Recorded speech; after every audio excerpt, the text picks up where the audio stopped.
Let's start with a question. How long does it take to learn the piano? The question sort of implies that there is a static goal at the end, but that's not really what learning's all about, right? It's a journey. It has to do with how you define your own success, how you set up your goals, and which learning method or methods you adopt. So in this video, I'm going to walk you through those exact 3 things and how you can enjoy your first successes and play your first songs in a matter of weeks rather than years. And it's true that actually learning never stops. Even the best pianists in the world are still learning. They're still evolving with their skills and as musicians. And that's why it's really important to focus more on the process and making the process fun and enjoyable. And everybody has their own definition of what success is for them. Maybe it's playing a few of your favorite songs or mastering some super complicated pieces. Whatever motivates you, what your why is really important to identify at the beginning of your journey.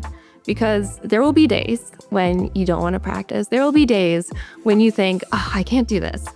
But in those moments, you can stop and pause and remember why you want to do this. It's really about focusing on the journey. It's about focusing on making the journey fun, making it doable, giving yourself doable, masterable steps and goals along the way, and just having a good time. So let's talk about goal setting. You may already have a song in mind that you want to learn, and that is great. That is our big picture goal. But my biggest tip is to break that goal down into smaller steps, because it may take you a few weeks, a few months, or maybe even a year to learn your big picture goal. And it's hard to stay motivated along the way without having some celebration moments in your journey. So what does it mean to break your big picture goal down into smaller steps?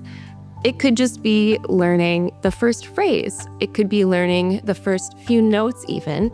It could be learning the first few notes of one hand. I would say err on the side of setting a smaller goal, because you can always make your goal bigger at the end of your practice session if you want to. But having a smaller goal makes it more likely that you will achieve it, and then you can have that moment to actually sit back, give yourself a pat on the back, and celebrate that you showed up and that you reached your goal for the day. For example, let's take a look at the first Prelude by Bach, which is a very beautiful, popular classical piece.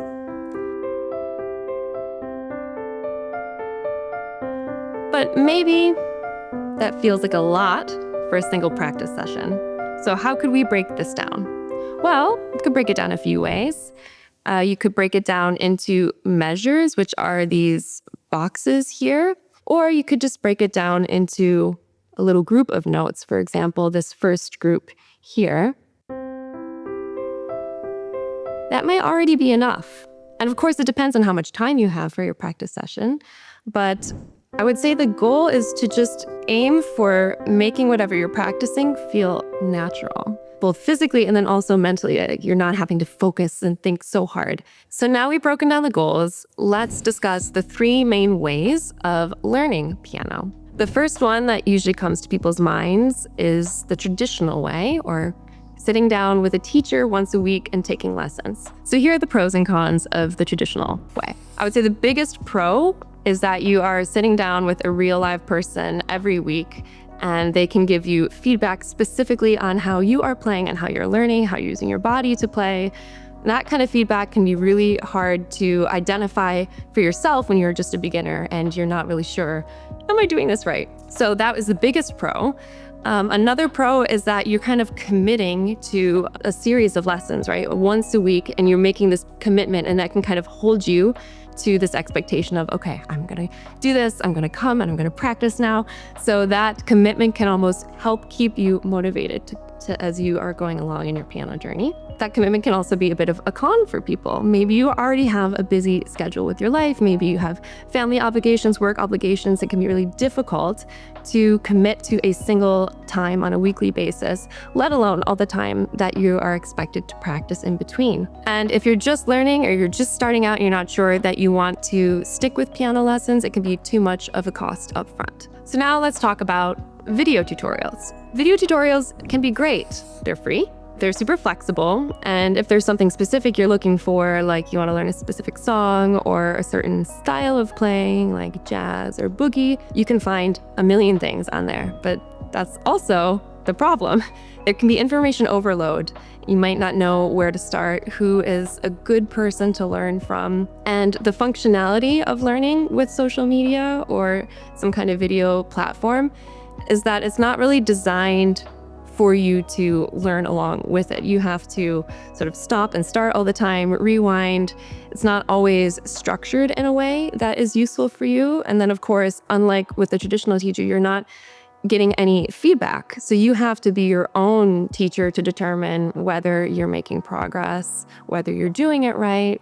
And again, if you're just starting out on this journey, that might be a little bit too much for you to be able to handle. It might be a little overwhelming in the beginning. So now let's talk about the third method of learning, which is app-based learning. So some pros of app-based learning are that you actually get some of the structure that a traditional teacher would provide for you.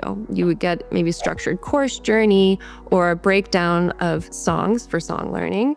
And at the same time, though, you also get the flexibility that learning on a video platform would provide, because you can learn on your own time. You can learn in your own home without having to go to a teacher's home. So you get both the structure and the flexibility, and then also often a bit of feedback as well. Maybe not to the same degree as sitting down and working with a real person, but you usually get kinds of certain feedback like, are you playing the right notes? Are you playing the right rhythms?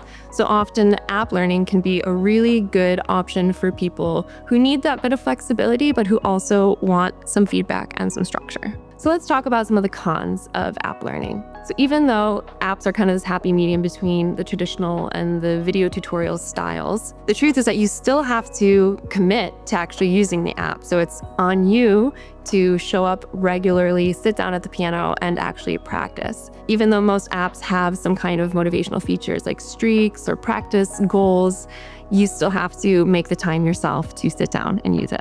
So now that we've talked about the different methods of learning, let's take a second to dispel one of the biggest myths about learning piano that often stops people from learning before they even get started. Does age matter?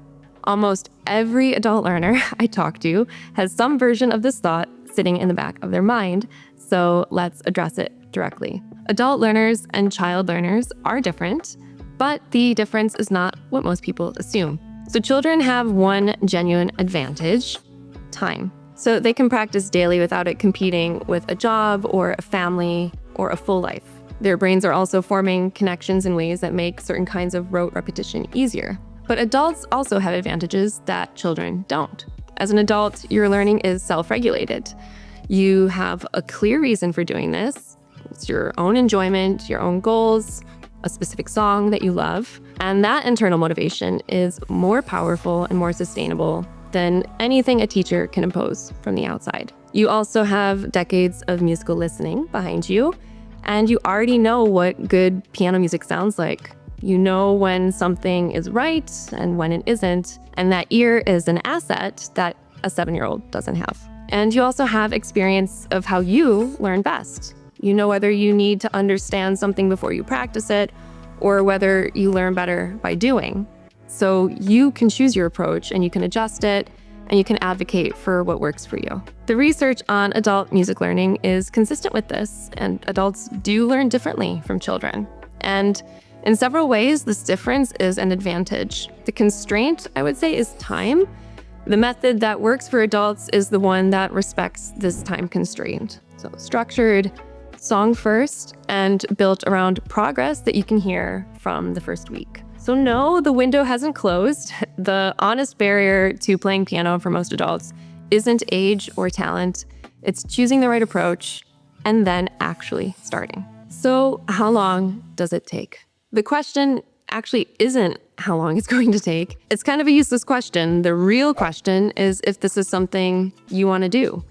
Are you motivated? If any part of this video made you think, maybe I could actually do this, that's the right instinct. You can, yes, do not talk yourself out of it. So of the 3 methods that I mentioned, if app-based learning sounded good to you, then let me introduce you to flowkey. We built flowkey for where you are right now. You can pick a song that you actually love and you can start learning it today. Or if you prefer, you can follow our structured courses for beginners. The app listens to every note you play and it waits until you get it right before moving on. 10 million people have already learned piano this way. It's free to get started, and the link is in the description. So in the next video, we're going to give you a 20-minute daily routine that covers everything. So warm-ups, techniques, song work, and in the right order for the right amount of time. So every session structured, every session useful. Thanks for watching, and we'll see you in the next one.